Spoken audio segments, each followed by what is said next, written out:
Welcome to the IVM Podcast Network. If you like listening to Simblified, you must listen to other IVM productions like TFG, The Fan Garage, which gives you a daily sports fix of cricket, badminton, Indian football, and even fantasy cricket. Listen to it on any of the podcasting apps or on IVM's podcast app as well.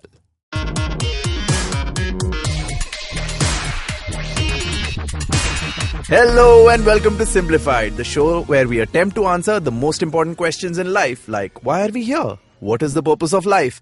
And if electricity comes from electrons, does morality come from morons? And so now that we're past episode 60, and contrary to popular expectations, we are not retiring this show, but much like LK Advani, we shall continue to pursue our agenda irrespective of public opinion, pragmatism or orders of the Supreme Court. Pretty much. And as always, we will begin by introducing ourselves with random personal facts. So I'm Sriket and I dislike both tea and coffee. I'm Chuck and... So when everybody had trouble on the first day of school, my parents had to bribe me with a Kit Kat to stay in school, and I liked it so much that by the time I ended the first week, I was part of a gang called, and I kid you not, the teachers dubbed the three of us the Rowdies.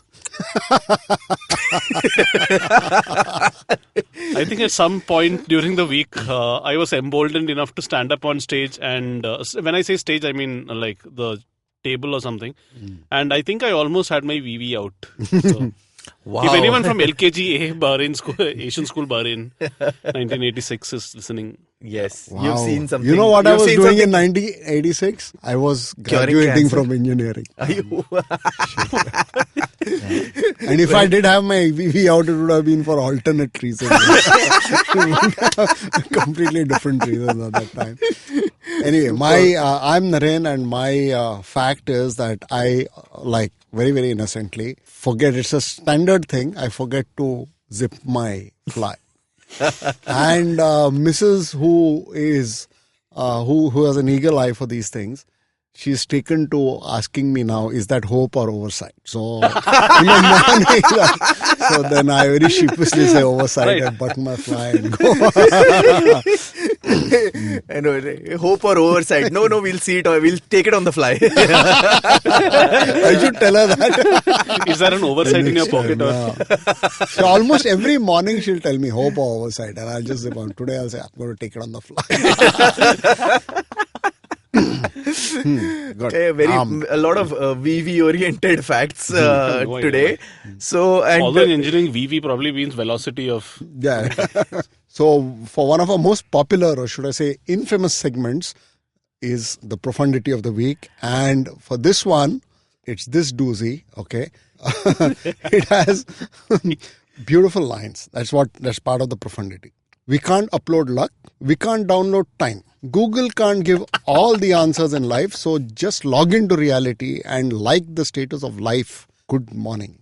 let us Tech plus absolute batshit cookie fortune wisdom. Yeah, I know. I mean, let's for a moment just accept the premise of this bizarre tech analogy. Okay, I mean that's the only way we can make sense of this.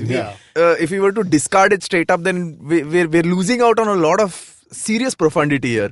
So the only thing is I have a problem with the logical flow of this. Okay, firstly, the first line itself. Why on earth would I want to upload any luck to anywhere? I want to keep all the luck with me. No, that is the first premise. Fair enough. And these kind of logical inconsistencies that ruin the chance of WhatsApp forward from becoming mainstream epistemological thinking. I assure you, that's the only time epistemological and WhatsApp forwards have been used in the same sentence. And Bertrand Russell and all that. I wrote a very famous book called The History of Western Philosophy, which I read because I was very curious at that age to know about. So I used to carry all these books and read them in the hope that, I would sound intellectual and someday some really pretty girl would be impressed and say, hey man, you're so intellectual, let's make love. And then later, after I got married, my wife told me that if I had bench pressed those books instead of reading them, I might have been luckier, as it is no hope. So she doesn't listen to this show, no? Nah. She's far too sensible. To be clear, my couch is always available for you. Anyway, why bother? And coming back to this, the forward, why bother if Google can't give all the answers to life? Like we all know that the answer to the ultimate question of life, universe, and everything is, of course, 42. What is the real problem faced by the world? Is the question that leads to this answer. And the visual of this just adds to the bizarreness of the profundity. Okay, as a Zuzu type character, flashing a thumbs up and wearing a t-shirt reading top fit. Does that mean that t-shirt fits well, or what does it mean? Something deeper? I mean, I'm sure. I mean, there are so many layers of this to be decoded, so I'm definitely sure it's something deeper. But though the final part of the forward is really nice. Okay, it's like I really like it. I think that's what makes this come for the cut of the profundity of the week. It says, log into reality and like the status of your life. It's very realistic.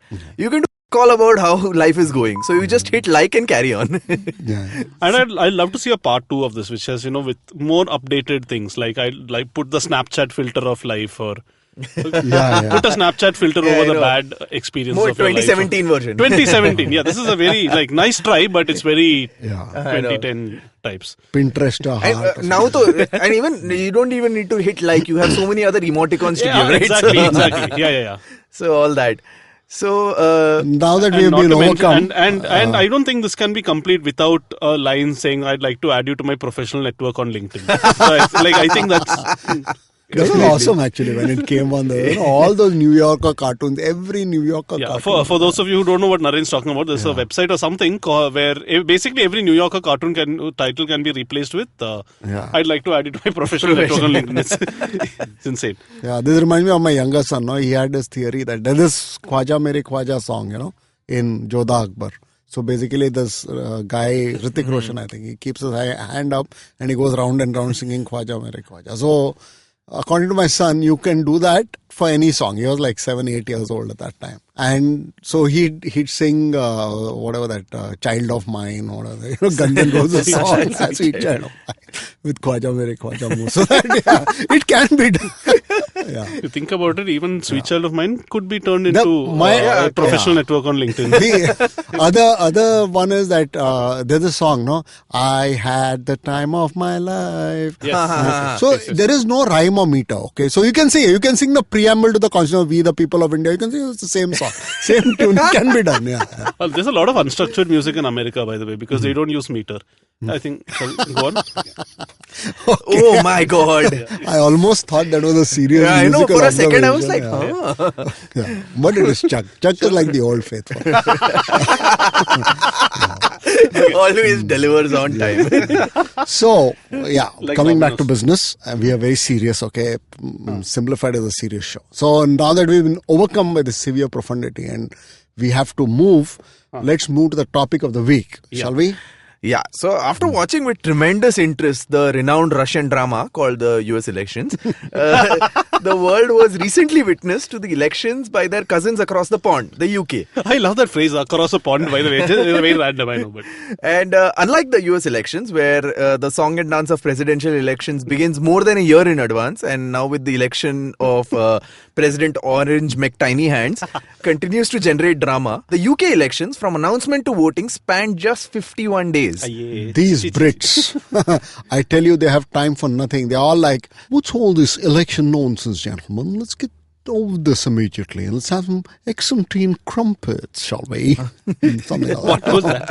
In his fabulous British accent. Okay, so in this, we'll take a quick break now, but on the other side, we're going to talk about the snap election, Jeremy Corbyn, Theresa May, and all other British election oddities. So see you very soon on the other side. Bye-bye. Stay tuned. What's the best new restaurant in town? Which bar sucked? What's the worst new Hindi film? What's the most obscure thing to do on the weekend? And what's the most interesting new walking tour? If you want to know how to make the most of Bombay, listen to the Podcast by thedailypow.com. We are Pronuti, Amit, and Purva. We're your guide to what to do, see, and eat in the city. You can find new episodes of the Podcast every Monday on the IVM Podcast app or any other podcasting app that you prefer, and on thedailypow.com.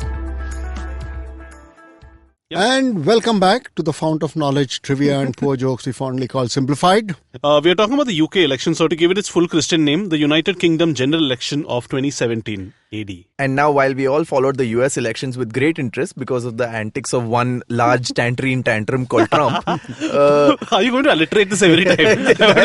But this is awesome. Tangerine tantrum called Trump. Awesome, Their election procedure is quite alien to Indians in general. The US is a federal republic where the president and local representatives are elected independently. But the UK, on the other hand, is very similar to India. Or India is very similar to the UK, considering those buggers left this form of government for us. Any 1947 fans in here? Yeah. Give me a cheer. Give me a cheer. Naren, you were around back then. Tell us how it was. Anyway, the UK has a parliamentary government where they have two houses. There is the House of Lords, which is like the Rajya Sabha, which is full of unelected fellows, much like Sachin Ramesh Tendulkar in the Rajya Sabha, and whose most interesting aspect is its full Christian name, which I will allow. Chuck, please, can you narrate it? Yeah, you're showing it to me right now. Is the Right Honourable the Lord Spiritual and Temporal of the United Kingdom of Great Britain and Northern Ireland in Parliament assembled. Hey, listen, isn't like temporal part of the brain or something? Like, isn't there some like a lobe or something that's slightly temporal in nature? It's something very much like that. What a name, man! Totally bragworthy. If they called us the Rajya Sabha or something, that would be. There probably is. Yeah. Maybe there is a full like Sanskrit name. Yeah, it'll be so awesome. There's already a Hajar demand to get into it because the parliamentary canteen food is so cheap. I mean, can you like you could totally have some mom rebuking a kid like, and excuse my Hindi over here. Dekho Sharma ji ko bete ko the Right Honourable the Lord Spiritual and Temporal of the United Kingdom of Great Britain and Northern Ireland Parliament assembled. मैं admission मिल गया. तुमको क्या मिला?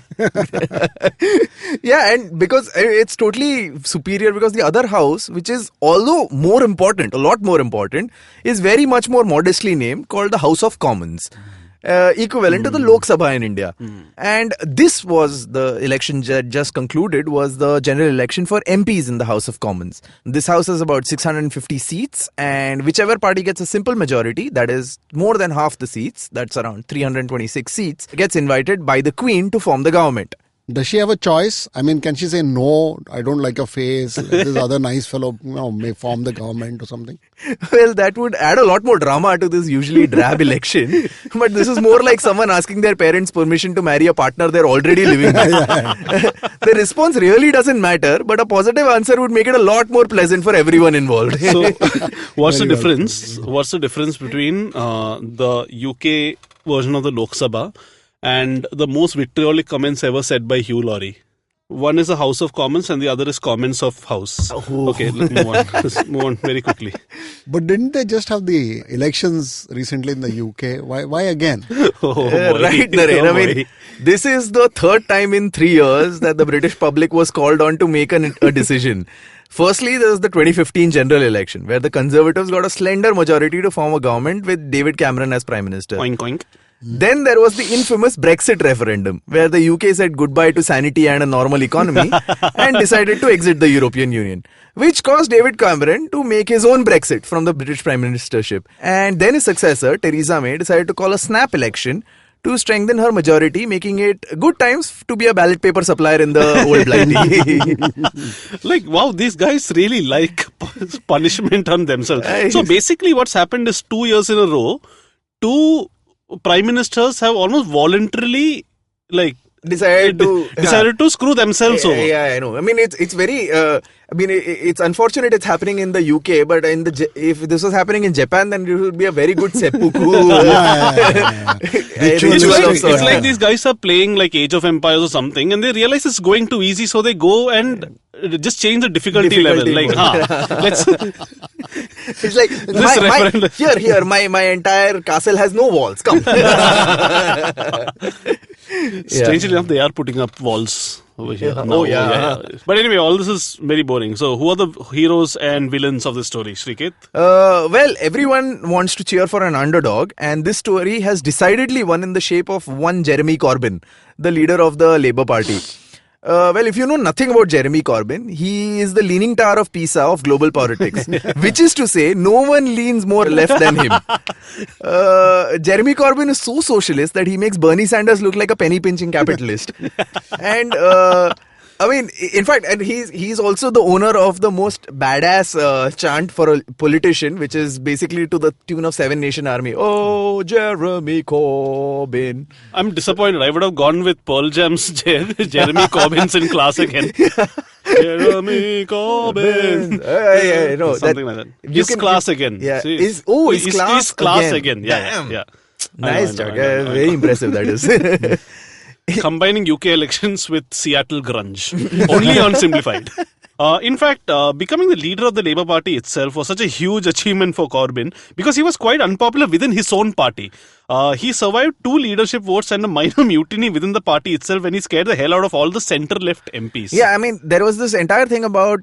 so now that the elections are concluded and everyone's looking at this as a final end of the chapter of Tony Blair sort of neoliberal politics. Because what everyone seemed to think was Tony Blair and the Labour Party, the reason why they were continuously losing so much was basically because they were just offering a watered-down version of what the Tories, being the Conservatives of course. What they were offering is basically a watered down version of that. So while the Conservatives were really conservative, the Labour Party was like really somewhat laboring. Well put there, well put. And so while the Labour Party was divided and uncertain in the polls, Theresa May decided to make a U-turn on her earlier promise of not to call an election and try to grab enough seats to completely destroy the Labour vote share. The poll gap was so large that the initial Labour strategy was just to minimize the losses. Yeah. If he can just lose gracefully. Losing gracefully gracefully was a victory, pretty much there. And there stepped our hero Jeremy Corbyn. Instead of trying to become more moderate to appease a larger voter base, he raised 2 fingers to everyone. And those 2 fingers are not on the same hand. Yes. And penned down a supremely progressive socialist manifesto. Socialist in theme, benefits, and even the Labour Party read. Meanwhile, Theresa May just decided to disappear. She refused to meet with the general public other than pre-curated supporters and even refused to turn up for the election debate. This is full new age politician tactic. Old school politicians disappeared after winning an election. I'll disappear before only. And she campaigned on literally 2 points, didn't she? One, that electing her would give UK a strong and stable government. This phrase was parroted by every Tory MP and became an answer to every problem posed to them. All they would say was, we'll give UK a strong and stable government. That was pretty much it. So much that the Labour MP Paul Flynn asked the Speaker whether the microchip that had been planted into Tory MPs make them say that every 18 seconds. Strong and stable government, strong and stable government. It also spawned a whole family of memes. Like, for example, Groot would say, I am Groot, Hodor would say Hodor, and Theresa May would say strong and stable leadership. And her other point was that it would be unthinkable to have anyone but her negotiating with the EU about Brexit. And in hammering that point home, she gave everyone one of the most uncomfortable mental images ever. She said, Jeremy Corbyn's minders can put him in a smart blue suit for an interview with Jeremy Paxman, but with his position on Brexit, he will find himself alone and naked in the negotiating chamber of the European Union. Sweet. So everyone was treated to a beautiful mental image of an 80-year-old of 55-year-old really? Jeremy Corbyn, pretty much quite alone and naked inside the European Union chamber. Corbyn, unfazed at the prospect of turning up in his birthday suit in any negotiation, continued to hammer home the points of his agenda, right? Because, and they did begin to make a difference. In just 6 weeks, Labour actually overcame a 20-point lead to almost go neck and neck with the Tories. And Theresa May, who hoped to build on a 12-seat majority, which was given to her by David Cameron in the House of Commons, watched her strong and stable dreams evaporate as the Tories ended up with just 318 seats, 9 short of a majority. 9 short of a majority. 9 short of a majority. While Jeremy Corbyn fueled Labour got 262 seats, a net gain of over 30 seats to strengthen their position. So this is like the political equivalent of a engineering college student submitting his paper for re-evaluation and getting a lower score than what he had got. And on that note, Naren, I think you told us a story once that is slightly related to the topic of. This is one of those things that makes studying mechanical engineering that much richer. Okay, because all you do is study calculus and Laplace transform. Every now and then you get something like this, which Maxwell's I'm going equations. to. So this is what happened. Okay, one of my seniors, he got 23 marks in some subject, And he really wanted to pass that. And under the rules at that time, if you got 30, they would give you 5 marks grace and you would get 35 and you would pass. So this guy decided to apply for revaluation. So I studied in Manipal, okay, and at that time, my senior batches, we were in Mangalore University, senior guys were in Mysore University. Mysore is quite far away from Manipal. So you had to send your reval papers and a reply paid telegram in order to get the marks. So this guy filed everything, and as the day ticked closer, he started getting more and more anxious and nervous and everything. So when the day finally arrived, all his friends rallied around and, they're trying to console him and sort of giving him strength and say, everything is going to pan out just right. And finally the telegram comes from the vice chancellor. And so, his hands are really shaking. He's very, very anxious, very worried. So one of his friends opens the telegram and pulls it out. And all that the telegram says is heartiest Guru Parv greetings. So this guy, poor guy, just fainted. He doesn't even know why heartiest Guru Parv greetings. Then a lot of very, very clever detective work worthy of Sherlock Holmes happened. Then people realized that this must have been the work of the local post office, which interpreted the number that was sent as a greetings telegram number. And then they looked up the table and they found out that heartiest Guru Parv greetings was number 19. And it indeed turned out that this guy, so 23 had become actually 19. So wow. Let that be a lesson for all the conservative prime ministers in the future. And on that note, let's take a little break. We'll look at some more aspects of Brexit and Theresa May's foot in ballot paper moment on the other side of this break. See you soon. Long, long ago, not in Bethlehem, but in a place nearby, there was a wonderful birth of a huge show, which I like to call Cyrus Says, a show that encapsulates everything in human history, from the first Homo sapien to the last Homo sapien, who's traversed the entire world and then come back to India. This is a show which tells you everything about everything. If you want to know, avoid Google, come to us. It's called Cyrus Says. Get new episodes every Monday on the IVM podcast app or wherever you get your podcasts on. You get one banana free with every podcast. Right. I'll just check that. What a nice ad. Okay, so welcome back to part 3 of Simblified, where we are talking about the recent UK elections and Theresa May's huge self-goal. Yeah. So basically, she made an utter fool of herself. Jeremy Corbyn turned out to be like a youth hero almost, going from what was supposed to be a humiliating loss to a not so humiliating loss. But he didn't. But ultimately, he did lose, didn't he? Yeah, I mean, he did. But what the big change that happened in the government was that the Tories lost their majority, and there is now a hung parliament, which requires them to make something that we as Indians are very familiar with. A pav bhaji government. Pretty accurate description, Chuck. A coalition government.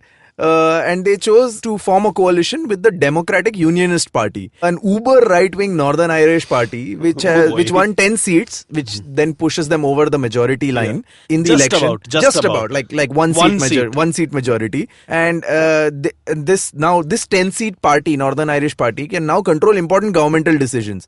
And these guys are as right-wing as it gets. They are anti-gay, anti-abortion, and basically anti-anything after the 1950s. On that grim note, let's look at the funniest aspect of this election. And the land of PG Widows and Andy Zaltzman did not disappoint. Yeah. So the funniest thing about this election was the constituency. So the UK has, as we earlier discussed, has a parliamentary form of thing. So each MP has to, whether it be the prime ministerial leader candidate, everyone has to contest for their own seat. So Theresa May contested from the Maidenhead constituency. Which is not a place where Iron Maiden fans congregate, unfortunately enough. Yeah, so she contested from the Maidenhead constituency, and what was the funniest aspect was who all she was contesting against. Now, the UK allows anyone to pretty much stand up for the election for any constituency they want. They just need to put out a manifesto and pay a basic fee, and you can kind of contest against that. So, and considering it's Theresa May's seat, some pretty hilarious protest candidates were in place. So, 3 of them specifically, again in the Maidenhead constituency, the one who received the least number of votes was a Give Me Back My Elmo party. with the candidate Bobby Smith, who received a grand total of 3 votes. They also have a tradition of having all the candidates stand on stage at the same time when the elections are announced, and he very graciously came in a full Elmo suit. Just to be clear, when you say Elmo, you're talking about Elmo the Muppet. The Muppet. Yes. Just to be clear. Yes. So that's the first one. The second one is a certain Mr. Howling Lord Hope from the official monster raving loony party. Gotta love the British. Yeah. And who received 119 votes. I mean, there is... but I know who number one is. Popularity there. I know who number one is. And the number one guy who is now actually gotten more famous than Theresa May probably ever even has. Come on the John Oliver show. Is from the Gremloids party, Lord Buckethead. Oh yeah. Nothing to do with the guitarist, by the way. Yeah. Who turned up in his costume is basically dressed like a intergalactic Star-Lord. Comes with a bucket over his head, of course. And his manifesto is a joy to read. Now, a little context before I read Lord Buckethead's manifesto. Of course, as we all know, Theresa May ran on the Strong and Stable platform, and 2 of her big campaign promises was to bring back grammar schools and also allow the vote to be put out, which was one of the most controversial things, was allow the vote to be put out to reintroduce fox hunting for some reason, because it would please some of the more affluent parts of the British public. And so Lord Buckethead's platform reads thus. Lord Buckethead's manifesto into a 2017 election promised strong, not entirely stable leadership and the following promises. Nuclear weapons. A firm public commitment to build the 100-pound renewal of Britain's Trident weapon system, followed by an equally firm commitment privately not to build it. They are secret submarines. No one will ever know. It's a win-win. Point 2. Free bicycles for all to combat obesity, traffic congestion and bike theft. Point 3. Instead of Theresa May's commitment to bring back grammar schools, Buckethead would build Gamma schools, founded on 3 principles. 1. Better funding for the teachers to attract bright graduates. 2. Increased facilities for children, especially playing fields. 3. If any child misbehaves 3 times, they are blasted into deep space with the parents provided a lovely fruit basket by way of consolation or celebration, depending on the child. Discipline is key. Oh, superb. A referendum, next point, a referendum on whether or not to have another Brexit referendum. The next point being, legalize the hunting of fox hunters.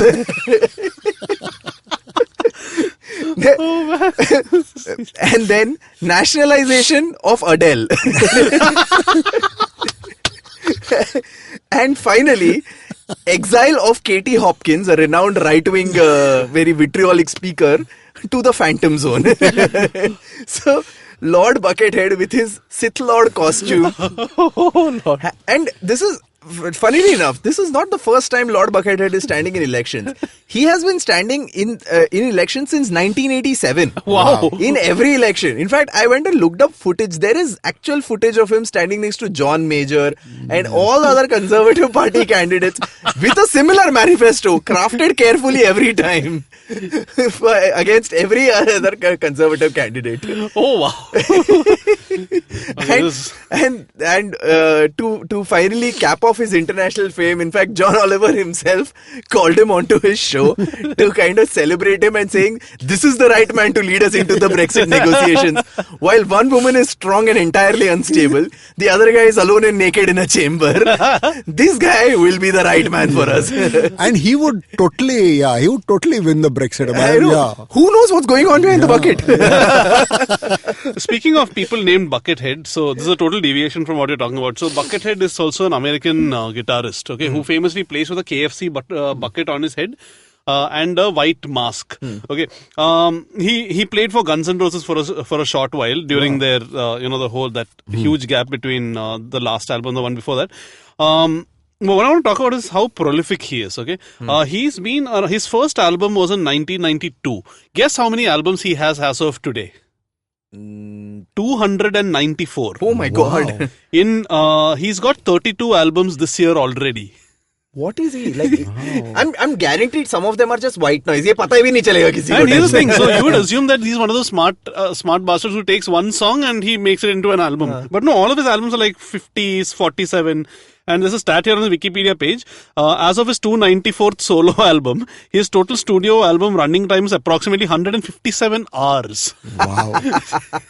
I don't think even he has. This reminds me of those, Kishore Kumar had started those movies. Yeah. After that, Chalti Ka Naam Gaadi used to make movies with great enthusiasm. Right. In which the actor was Kishore Kumar, the director was Kishore Kumar, the songs were by Kishore Kumar, the music was by Kishore Kumar. And the audience also Kishore Kumar. Yeah, there was one little patch. Yeah. Apologies to all Kishore. I am a big fan of Kishore Kumar. But there was one patch where he just went crazy. Yeah. And moving on to our final, also extremely popular and or infamous section, the etymologies of different interesting words. And keeping a British theme, one of the most interesting words which is called going doolally. I mean, doolally is more famous among us for the popular watering hole that has great craft beers. But the word going doolally means to go crazy. And that has a very interesting etymology. It actually comes from the place in Maharashtra called Dulali. Deolali, where actually it was there was a processing center for sending British troops back to the UK when their posting was up. And so it was kind of like a midway, halfway house where they used to just camp there till their turn came to leave. And of course, during summers, that place becomes incredibly hot. So the combination of the heat and the long wait to go back to their homeland used to drive a lot of the British soldiers crazy, which is where the term going doolally came into being. And that's why going doolally is going crazy. So yeah, my etymology for this week is a very interesting Spanish word for a fruit. And the Spanish tried to borrow there's a variant of Aztec called Nahuatl. Okay, if I got that right. And their word for this fruit was aguacatl, which meant tree testicle. Nice. And when I tell you what the fruit is, you're not going to want to eat it. The fruit is avocado. Okay. And that comes from tree testicle. And obviously, aguacatl was difficult to pronounce. So first it was changed to aguacat, a word seemingly containing agua, water. But later this word was replaced by avocado, lawyer, which is today abogado, a word sharing an origin with the English word advocate, which is also lawyer. Yeah. Who thought advocate and avocado are linked? And who wouldn't have thought that advocate and tree testicle are not linked? Yeah, I think. Yeah, I know that's actually quite relevant. Yeah. Like the word advocate comes from a tree testicle. Yeah. What a sap! Yeah. It'll be so awesome to hang out a shingle saying that tree testicle Supreme Court.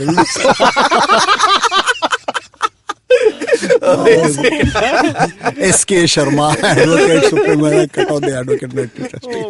Advocate at low-hanging fruit.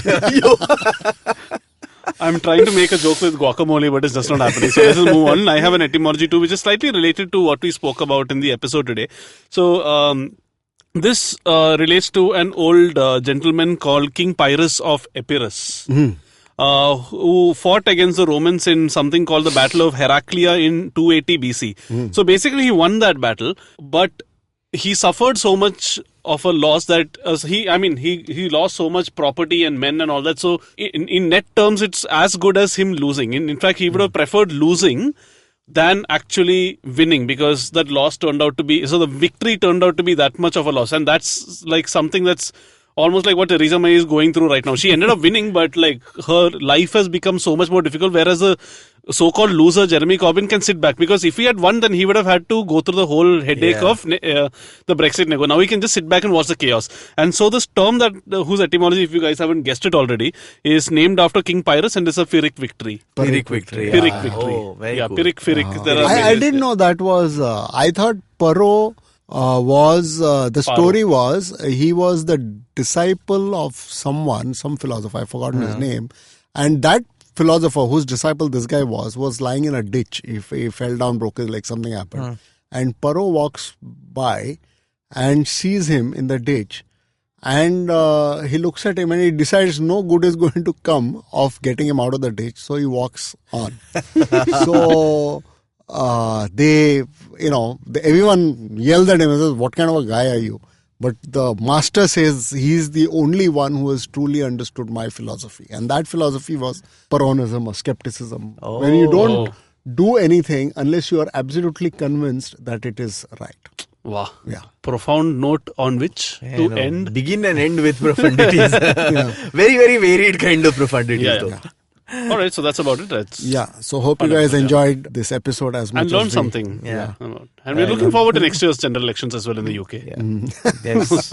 and I hope none of you are inspired to make a Simbrexit. And stay on with us. That phrase is definitely going to lose us some listeners. I'm guaranteed on that. And right then. So have a great fortnight and see you around soon. Bye-bye. Bye. Take care.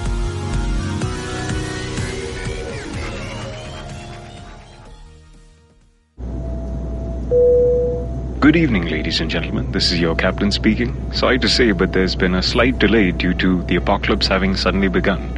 As you can see, there's death, destruction, and chaos taking place all around us. But don't you worry, food and drinks will be served shortly, and I would recommend checking out IVM Podcasts to get some of your favorite Indian podcasts. We'll keep you going till this whole thing blows over. Thank you.